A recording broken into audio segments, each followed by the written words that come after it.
Assalamu alaikum wa rahmatullahi wa barakatuh. Bienvenue à tous sur ce 13e numéro de l'émission La Voix des Écritures. De génération en génération, beaucoup de choses sont inventées pour faire croire aux faibles d'esprit que le Coran est un livre divin et Mohammed un vrai prophète. Par exemple, de plusieurs Corans au départ, Othman ibn Affan a brûlé toutes les autres versions du Coran afin que la communauté musulmane n'ait qu'un seul Coran aujourd'hui.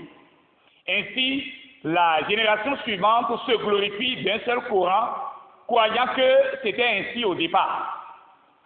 Mais l'histoire du Coran ne s'est pas arrêtée là. Avec la Sainte Bible, les hommes ont pensé à un Saint Coran. Et nous n'avons plus le Coran, mais nous avons aujourd'hui le Saint-Coran.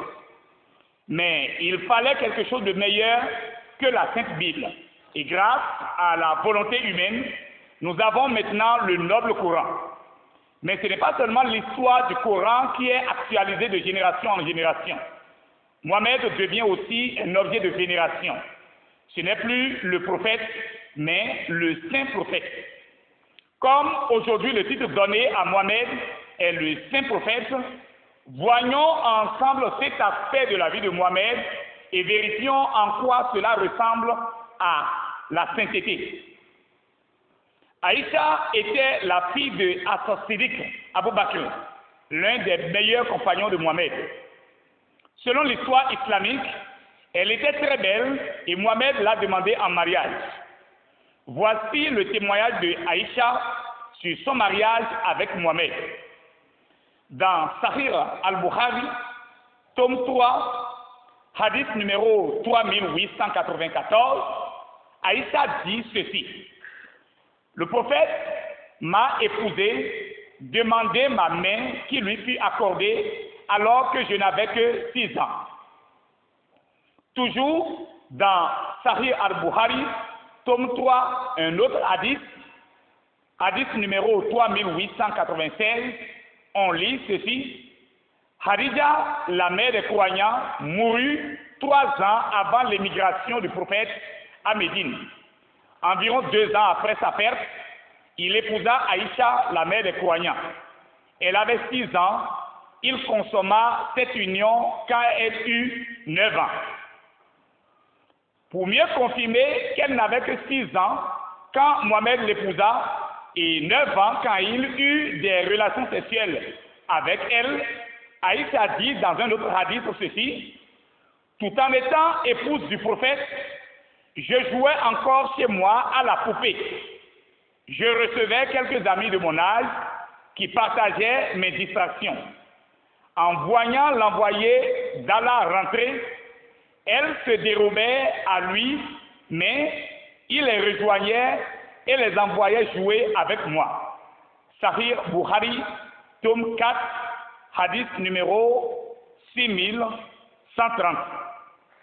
Dans le deuxième livre le plus authentique, c'est-à-dire Sahih Muslim, livre du mariage, hadith numéro 2547, on lit la confirmation de l'âge de Aïcha.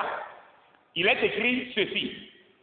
Aïcha, qu'Allah l'agrée, a dit, j'avais 6 ans lorsque le prophète paix et prière d'Allah sur lui m'épousa, et 9 ans lorsqu'il eut effectivement des relations conjugales avec moi. Voilà le témoignage de Aïcha sur son mariage avec Mohammed. Il l'a mariée quand elle n'avait que 6 ans et eut des relations sexuelles avec elle quand elle en avait 9. Or, en ce moment, Mohammed avait déjà plus de 50 ans.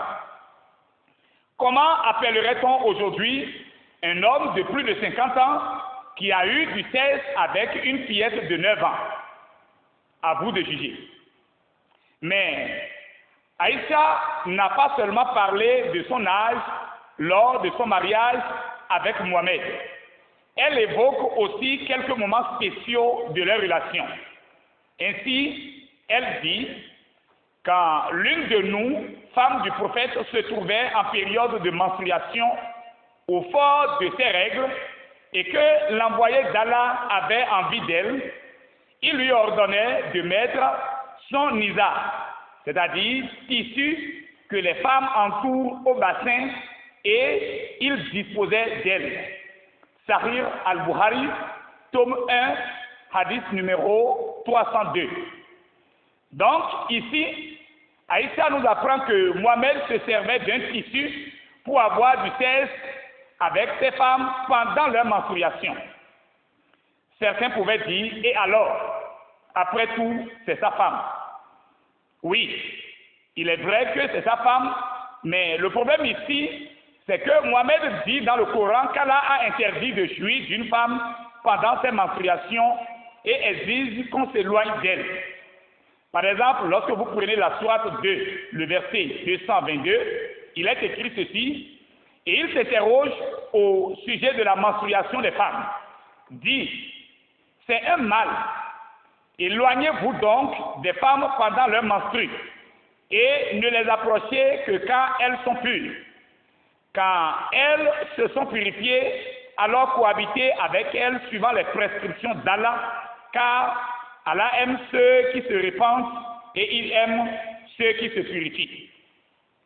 Donc Mohamed lui-même n'obéissait pas aux révélations du Coran qu'il dit avoir reçues de son Allah. Comment peut-on appeler quelqu'un qui interdit une chose et pourtant la fait lui-même? À vous de juger.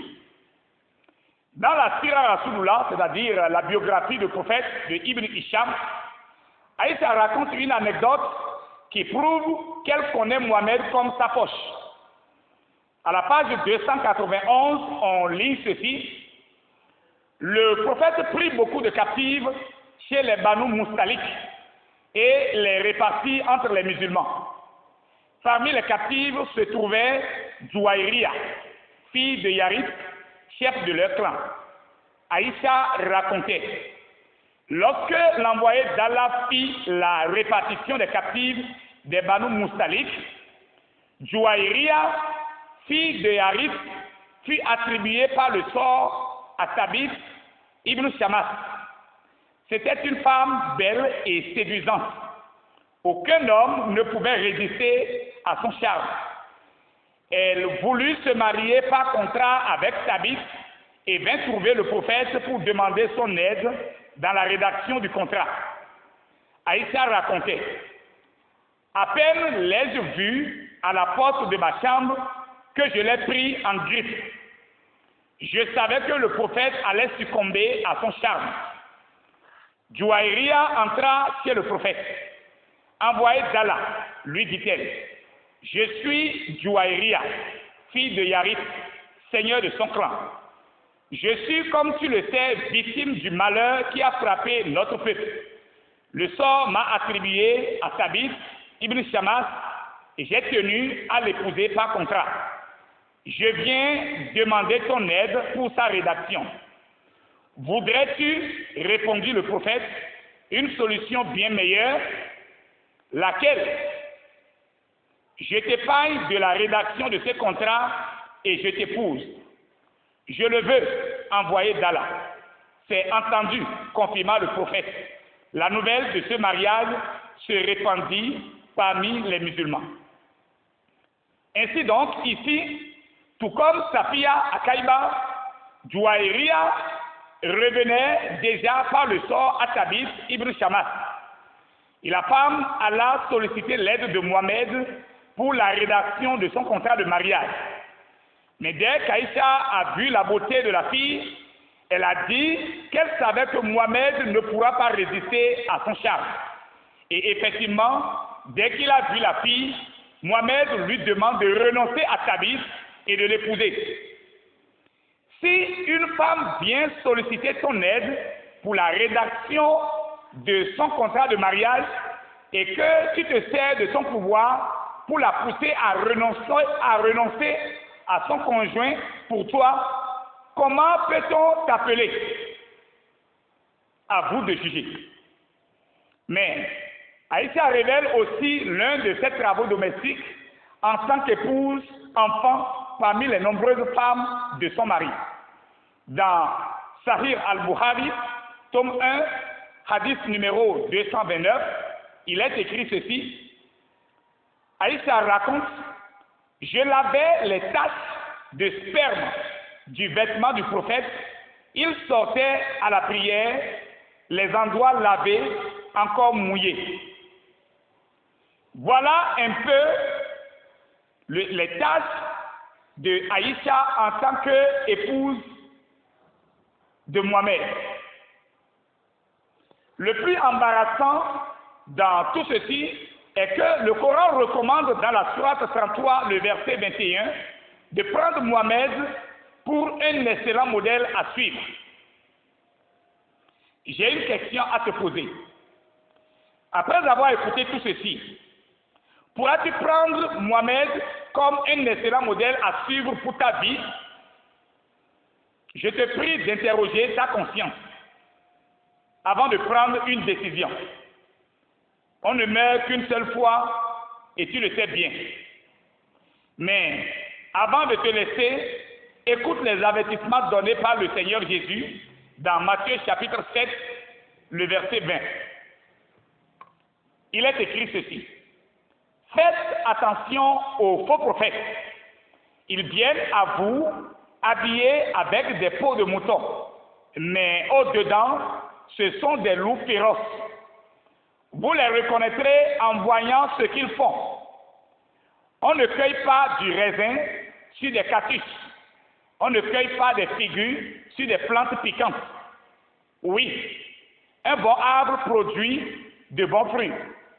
Un arbre malade produit de mauvais fruits. Un bon arbre ne peut pas produire de mauvais fruits et un arbre malade ne peut pas produire de bons fruits. Quand un arbre ne produit pas de bons fruits, on le coupe et on le jette dans le feu.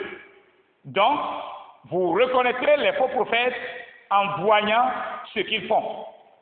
Après avoir lu cette partie de la vie de Mohamed, réfléchis bien et vois si réellement il est un prophète qui vient de Dieu ou s'il est un faux prophète. Vois si le titre saint correspond réellement à Mohamed. Devions-nous dire Saint Mohamed ou Saint prophète Mohamed? Et si nous devons appeler Mohamed Saint prophète, selon toi, ce que tu viens d'entendre, en quoi cela est saint? Ta décision déterminera là où tu passeras l'éternité. Shalom à tous et à très bientôt. Nos contacts restent les mêmes, plus 229 67 28 54 27.